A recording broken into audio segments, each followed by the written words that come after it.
यदि पांचवें भाव का स्वामी सातवें भाव में है, तो जातक को शिक्षा, बच्चों और यहाँ तक कि प्रेम संबंधों के लिए भी कड़ी मेहनत करनी पड़ती है। लेकिन यदि सातवें भाव का स्वामी पांचवें भाव में है, तो यह विवाह के पहलुओं के लिए लाभ दर्शाता है, लेकिन पांचवें भाव में मारक भाव का स्वामी होने के कारण यह अशांति भी पैदा कर सकता है।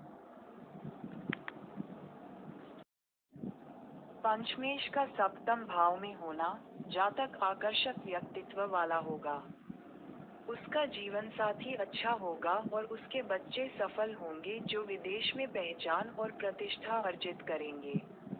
यदि पंचमेश सप्तम भाव में अच्छी स्थिति में है, तो जातक समृद्ध होगा और विद्वान और धर्मपरायण लोगों से उसके संबंध होंगे।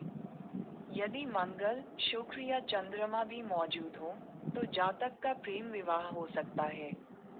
हालांकि, यदि पंचमेश पीड़ित है, तो एक पुत्र की विदेश में मृत्यु हो सकती है। यहाँ पुत्र की मृत्यु का अर्थ यह माना जा सकता है कि जातक की मृत्यु के समय उसका एक पुत्र उसके अंतिम संस्कार में शामिल नहीं हो पाएगा या उसका एक पुत्र उस समय उपलब्ध नहीं होगा जब उसे उसकी सबसे अधिक आवश्यकता होगी। उसका जीवन साथी परिपक्व हो सकता है और धनी या राजसी परिवार से हो सकता है। यदि सप्तम भाव का स्वामी पंचम भाव के स्वामी के साथ पंचम भाव में स्थित है और अच्छी स्थिति में है, तो जातक अपनी पत्नी और बच्चों के साथ सुखी रह सकता है। यदि यह अच्छी स्थिति में नहीं है, तो ये जीवनसाथी की दीर्घायु के लिए हानिकारक है।